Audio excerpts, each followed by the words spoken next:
You're listening to Death of the Reader. Flex and Herds here for your Murder Mystery World Tour.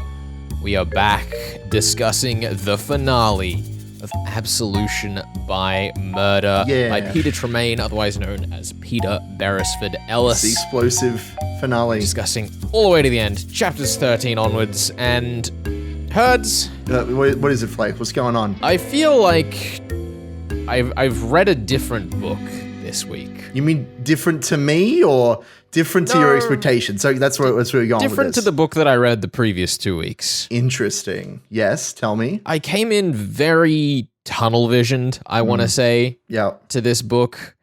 Despite the prodding questions that you asked me to consider the broader political implications, I think I was just so stuck down that rabbit hole of the normal way that historical fiction works with its history. Sure. And the normal way that we see puzzles in murder mystery that I kind of miss the forest for the trees, miss the trees for the forest. I'm not exactly sure which way around, but one of those two. Let me put it this way. Normally on this show, we like to go back and forth and argue with each other about things, but I think you've hit the nail on the head here. Yeah. I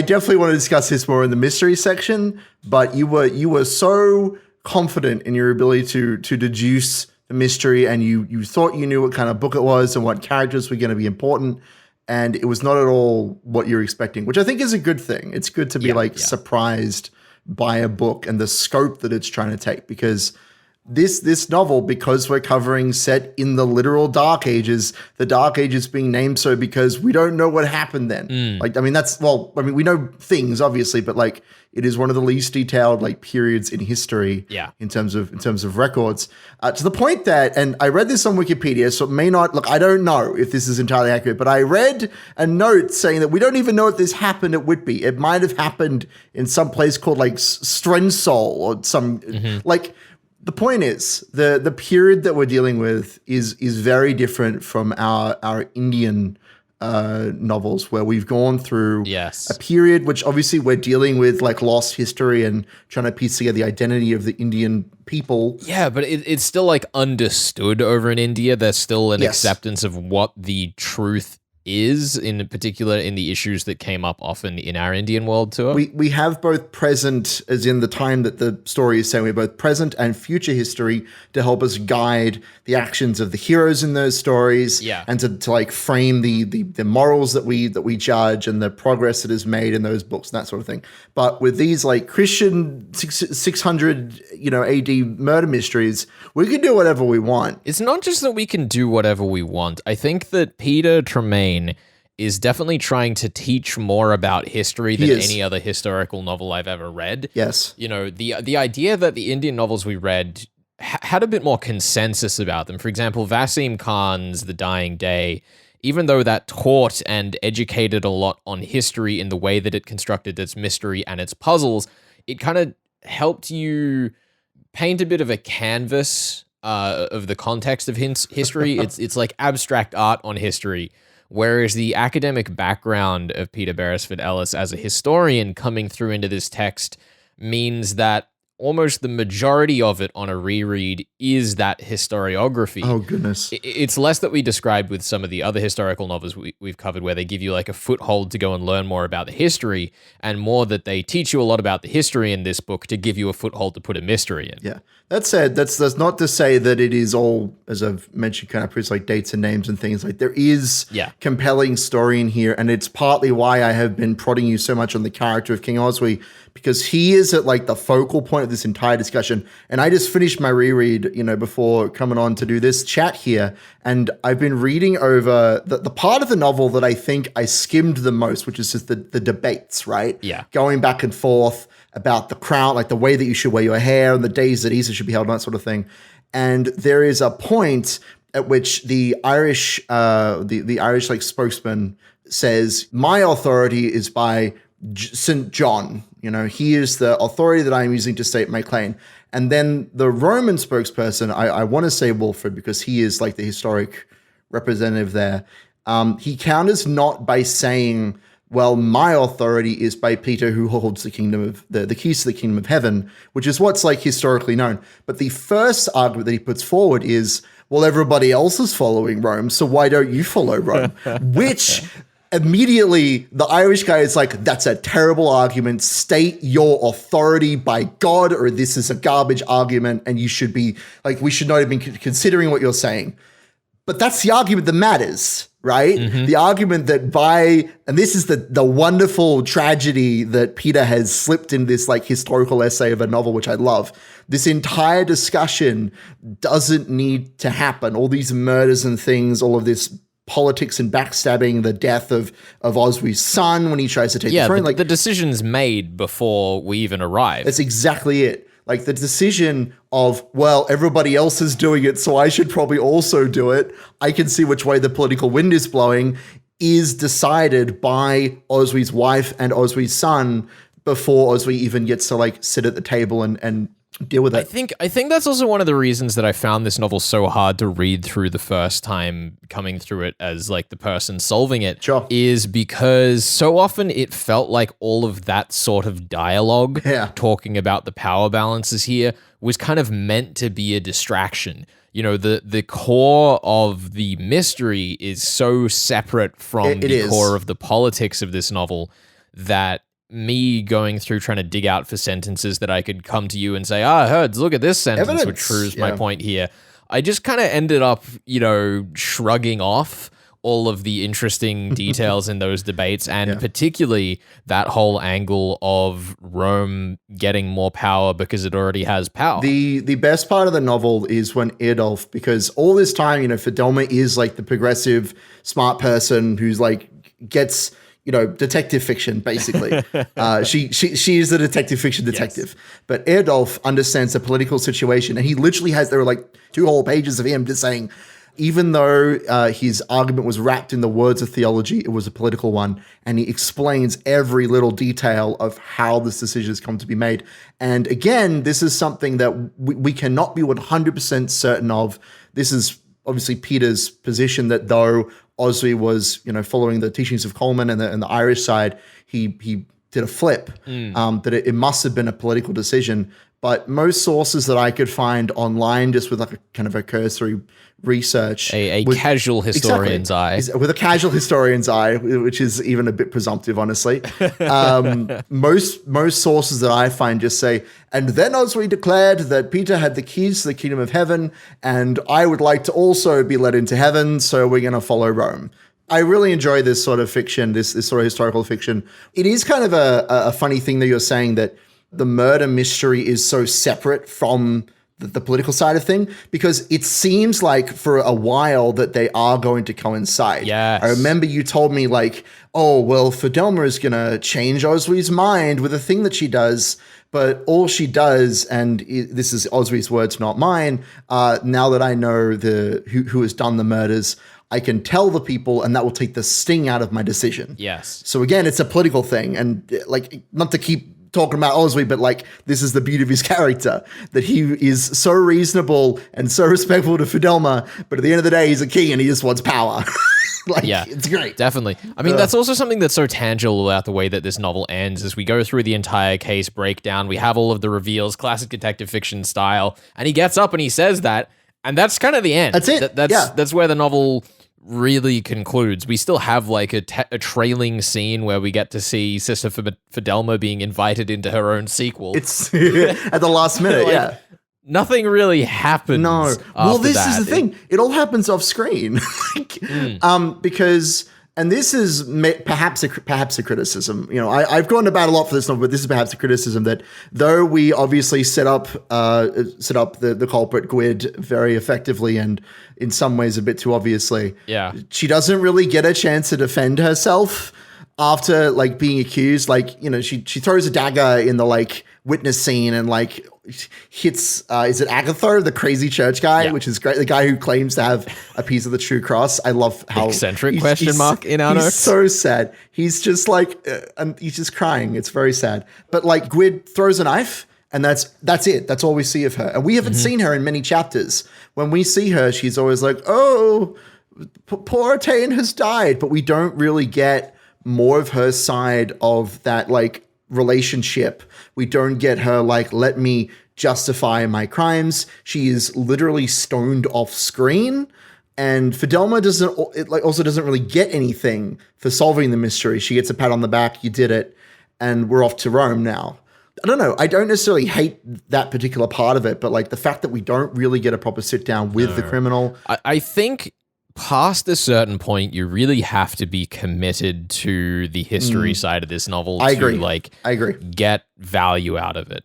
And I'd almost be curious to like discuss this novel in the context where realistically this is a piece of academic historiography. Sure. You know, if we look back at a lot of the sources of history that we have in forms of like journals, and like the one that I studied at least was Tacitus's Annals from Rome. And there's a lot of just, you know, personal anecdotes and opinion that work their way into any document of history. Sure. And in some ways, this book isn't really that different. Like obviously Sister Fidelma and all of the actual events that happen are a fiction, but so much of the actual content of the book is just talking about the history in a way that I feel like someone could accurately use this book as a source for another academic piece of history. Yeah, I really do admire that about Peter's work, that he has decided to get stuck in,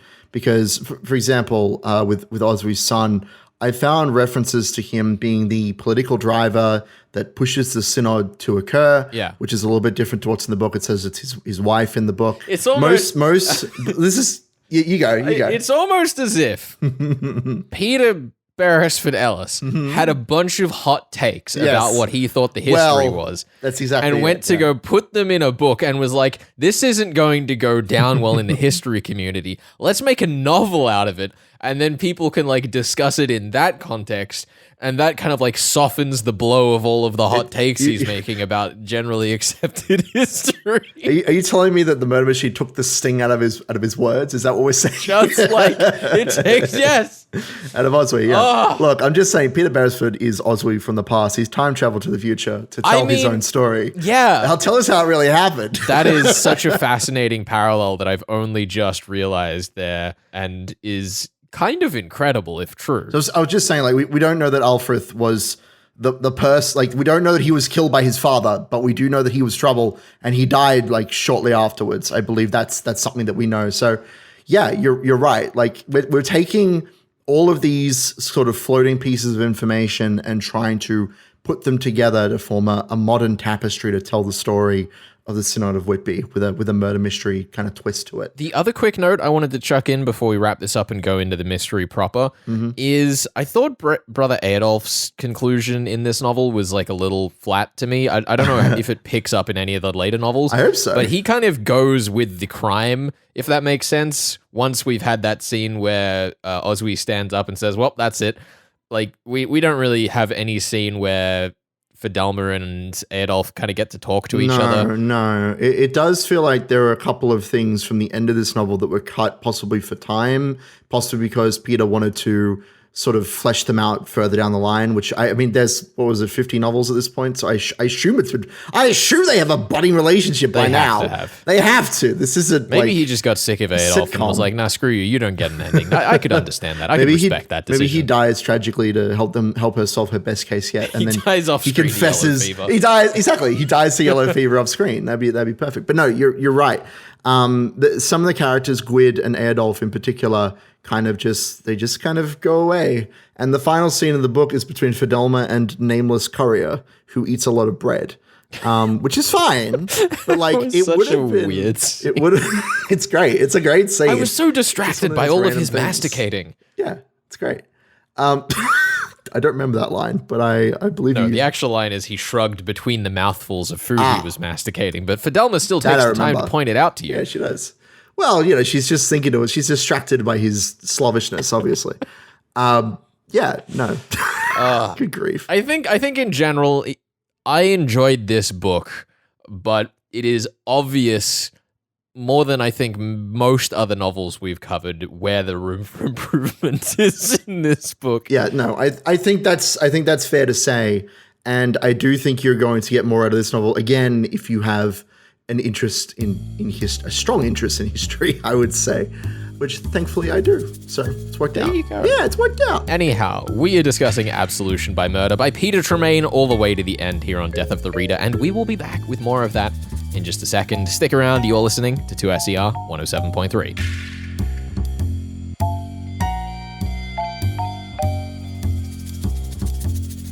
You're listening to Death of the Reader. Flex and Herds here for your Murder Mystery World Tour. We are discussing Peter Beresford Ellis, his novel Absolution by Murder, written under the pseudonym Peter Tremayne, and its exploration of the Synod of Whitby and all the chaos within. Herds, I feel sorry. like you have to be relishing this moment right now. I feel kind of bad, but yeah. You know, it's been a few years on this show, and I've definitely lost points before, but I don't think it's been quite this horrible.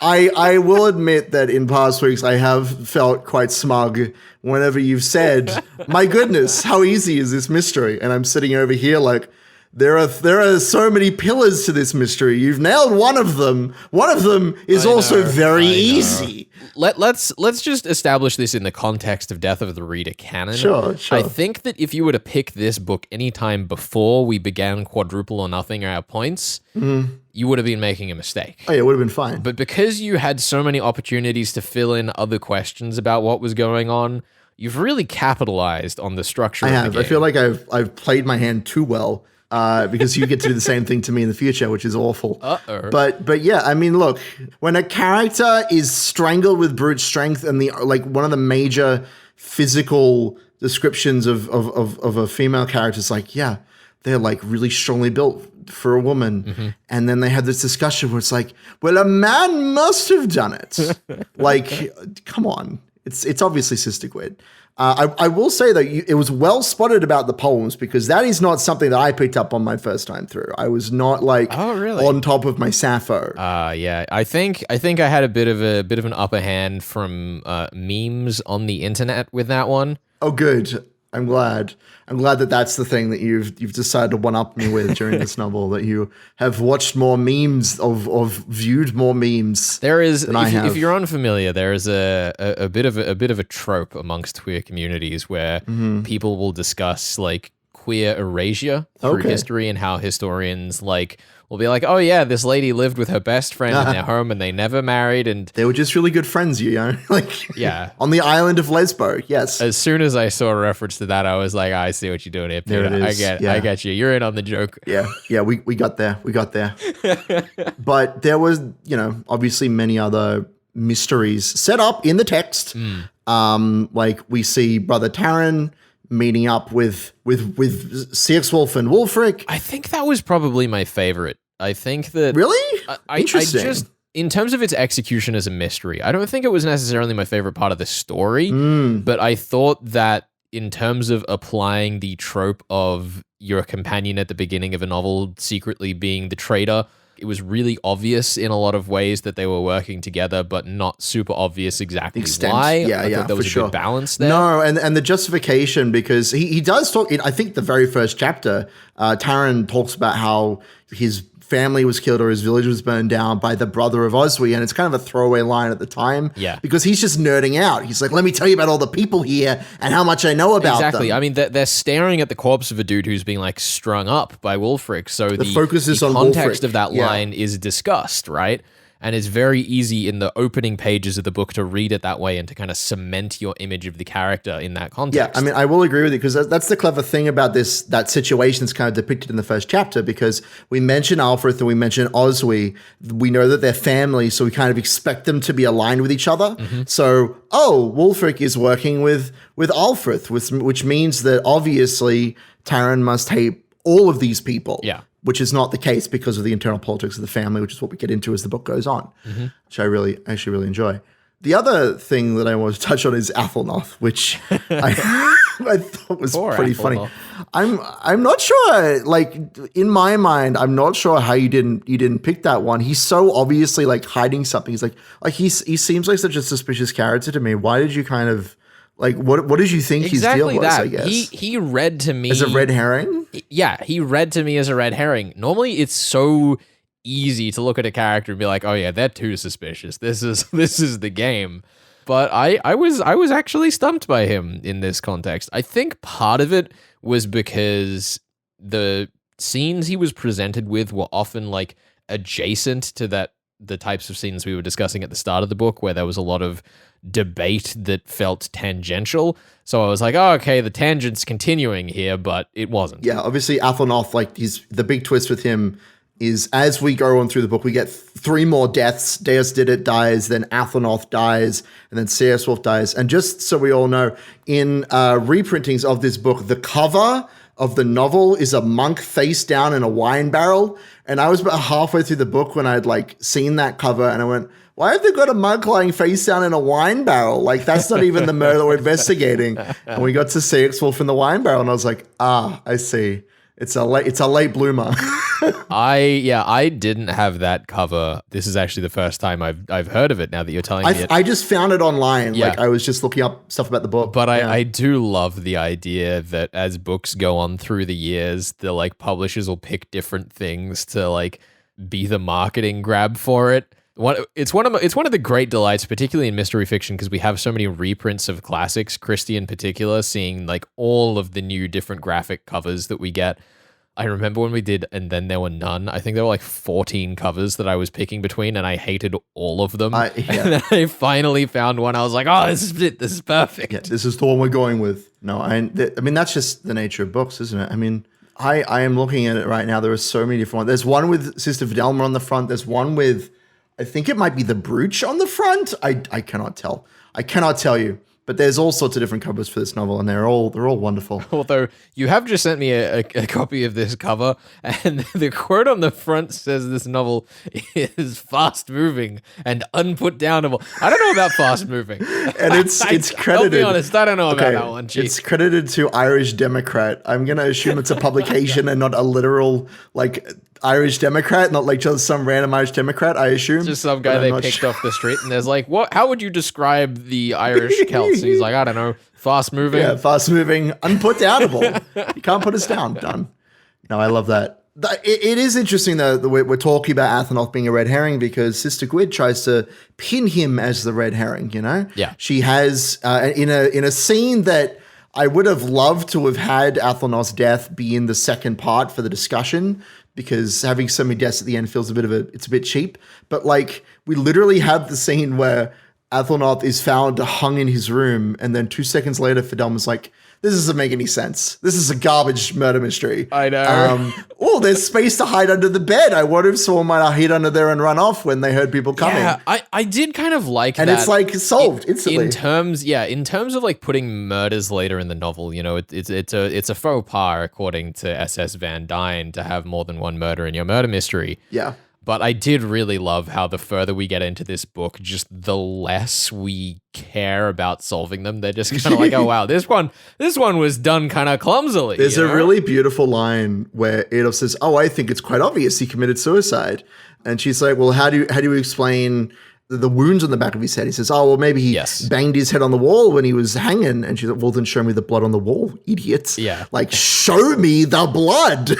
It really, it reads like the scene at the end of a Golden Age mystery novel where the author makes fun of you for all of the clues you missed before congratulating you for the ones you got. Except that we don't have enough time to like go through that process. But yeah, it is very cute, isn't it? I think the other interesting one was the like bit with the yellow plague. Oh my goodness. That's such a weird one. Yeah. It was so strict because it also didn't really wrap up at all. It was another one of those ones that kind of got left a bit hanging where it's like, oh, yep, someone else is dead due to the yellow plague. Moving on. It's like, okay, well, why did, like, I get that the yellow plague is here and people are concerned about it, but like, why was this on screen? And I never feel like I got an answer for that. I have to assume, like, it's partly that historical thing of like posing the idea that Deus died to the yellow plague, which I couldn't find anything about. I assume it's true. I trust Peter. He seems like he's got it going on with no independent research of my own. But like, yeah, we know that the yellow plague exists and that he probably died of it, I guess.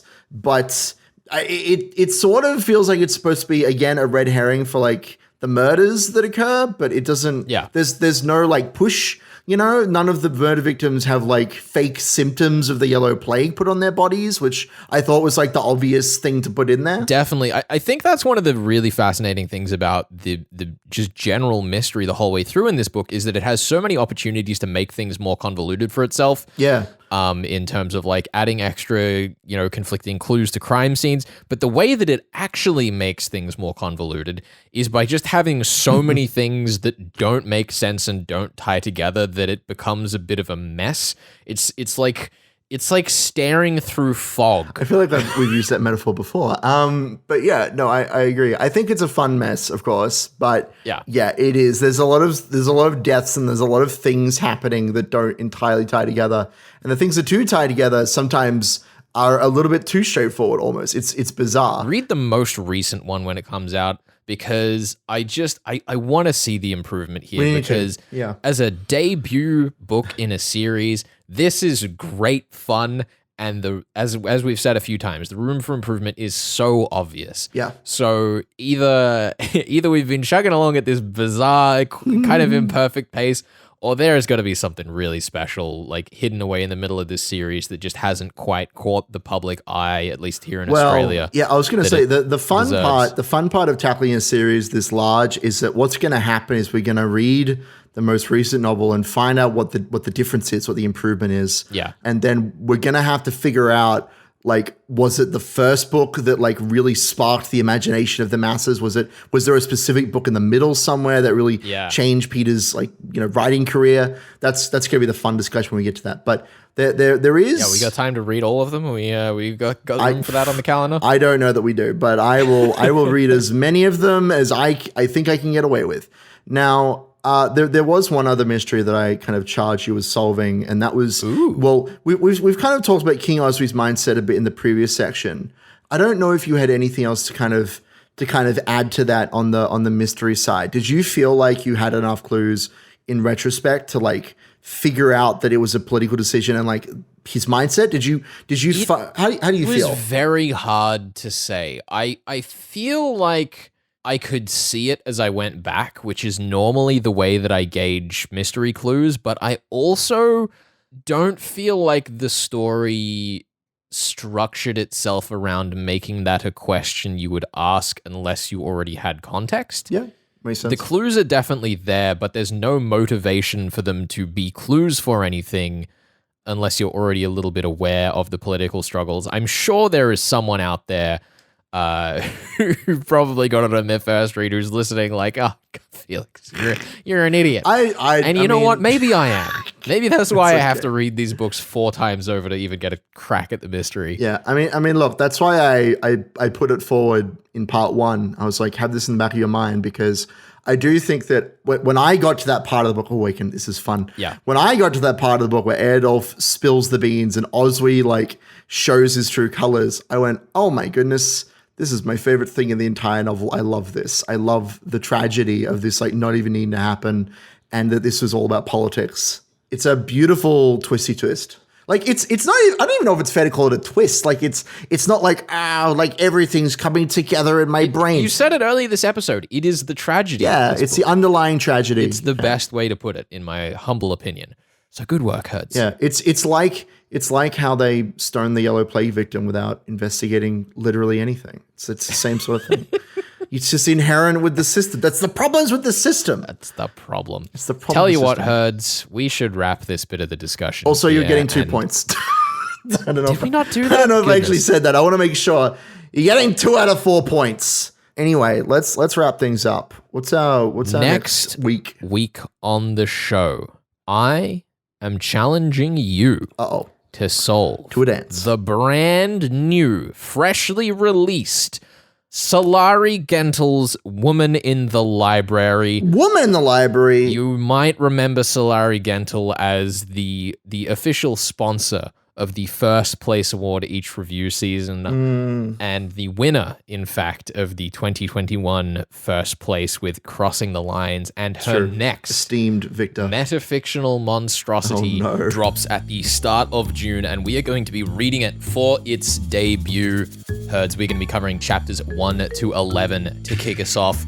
I'm very excited to get into this. I don't even have my hands on the book yet. Glad that that's how time works.